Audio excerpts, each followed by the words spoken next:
Hey friends, നമുക്കിതൊരു കുഞ്ഞിപ്പുഴുവിനെ ഉണ്ടാക്കി നോക്കാം കേട്ടോ. ഞാൻ എൻ്റെ എല്ലാ വീഡിയോയിലും പറയുന്ന പോലെ ഇതൊരു സക്സസ് ആയ ഒരു ഭയങ്കര സംഭവമായ വീഡിയോ അല്ല കേട്ടോ. ഇത് തീർത്തും ഫ്ലോപ്പായിപ്പോയ ഒരു വീഡിയോ ആണ്. പക്ഷെ നമ്മൾ തോറ്റു കൊടുക്കില്ല, നമ്മൾ എന്തായാലും സക്സസ് ആക്കിയെടുക്കും. പക്ഷേ ഈ വീഡിയോ എന്തായാലും നിങ്ങൾക്ക് കൂടി ഒന്ന് ഷെയർ ചെയ്യണമെന്ന് തോന്നി. നമ്മൾ ഈ വീഡിയോയിൽ ഇപ്പോൾ ഈ ടിഷ്യൂ പേപ്പറും അതുപോലെ കളറെല്ലാം കാണുമ്പോൾ കുറച്ച് പേർക്കങ്ങ് സംഭവം കത്തിയിട്ടുണ്ടാവും. അതന്നെ നമ്മൾ ടിഷ്യൂ പേപ്പറിൽ ഇങ്ങനെ കളറാക്കിയിട്ട് ഒരു കുഞ്ഞിപ്പുഴുവിൻ്റെ സൈസിൽ അതിനെ മാറ്റിയെടുത്തിട്ട് വെള്ളം തളിച്ചു കൊടുക്കുന്ന സമയത്ത് അത് വലുതാവും കേട്ടോ. ഞാൻ ഒരുപാട് വീഡിയോസ് കണ്ടിട്ടുണ്ടായിനി, പക്ഷെ ഞാൻ ഇതുവരെ ട്രൈ ചെയ്തിട്ടുണ്ടായിട്ടില്ല.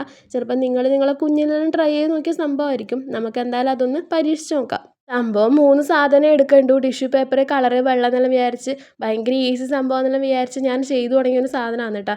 പക്ഷെ എനിക്ക് അന്നേരം മനസ്സിലായി ഇത് അത്ര ഈസി സംഭവമല്ല. നമ്മൾ നന്നായിട്ട് ട്രൈ ചെയ്ത് കോൺസെൻട്രേറ്റ് ചെയ്ത് ഒരു മിസ്റ്റേക്കും വരുത്താണ്ടാക്കിയാൽ മാത്രമേ നമുക്കിത് കംപ്ലീറ്റ് ആയിട്ട് കിട്ടുള്ളൂ കേട്ടോ.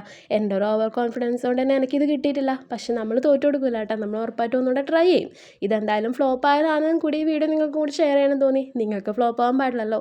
നമ്മളിത് ഈ വീഡിയോയിൽ കണ്ട പോലെ അല്ല കേട്ടോ ചുരുട്ടിയെടുക്കേണ്ടത്. അതൊരു കമ്പിൽ വെച്ചിട്ടാണ് ചുരുട്ടിയെടുക്കേണ്ടത്. ഒരു പക്ഷേ എനിക്ക് ഫ്ലോപ്പായി പോയത് അതുകൊണ്ടായിരിക്കാം. ഇനിയിപ്പോൾ നമ്മൾ ഇതിൻ്റെ പുറത്ത് വെള്ളം തളിച്ച് കൊടുക്കുന്നുണ്ട്. ആ സമയത്ത് അതിന് ചെറിയൊരു മൊമെൻ്റ് ഉണ്ടാവുന്നില്ല കേട്ടോ. ഒരു പക്ഷേ കമ്പിൽ ചുറ്റിയിട്ടൊന്ന് റോൾ ചെയ്തെടുത്തിനെങ്കിൽ നമുക്കൊരു പക്ഷേ കുറച്ചും കൂടി നല്ല രീതിയിൽ അതിനൊരു ഇമ്പ്രൂവ്മെൻറ്റ് ഉണ്ടാവുമായിരുന്നു. അപ്പോൾ ഞാൻ ഉറപ്പായിട്ടും ഇതിൻ്റെ നെക്സ്റ്റ് വീഡിയോ ചെയ്യുന്നതായിരിക്കും. നമ്മൾ സക്സസ് ആക്കിയിട്ടുള്ള ഒരു നെക്സ്റ്റ് വീഡിയോ ഉറപ്പായിട്ടും വരും. അപ്പോൾ ആ വീഡിയോ കാണണമെന്ന് ഇഷ്ടമുള്ളവർ, നമ്മളെ ബാക്കി വീഡിയോസിൽ ഇഷ്ടപ്പെട്ടവർ ഒന്ന് നമ്മളെ സബ്സ്ക്രൈബ് ചെയ്ത് സപ്പോർട്ട് ചെയ്യണം കേട്ടോ. നമ്മുടെ ചാനലിൽ ഒരുപാട് വീഡിയോസ് കിടക്കുന്ന ഡ്രോയിങ്ങിൻ്റെ എല്ലാം ഉറപ്പായിട്ടും ഒന്ന് സബ്സ്ക്രൈബ് ചെയ്യണേ. അടുത്ത വീഡിയോ ആയിട്ട് പെട്ടെന്ന് വരാം.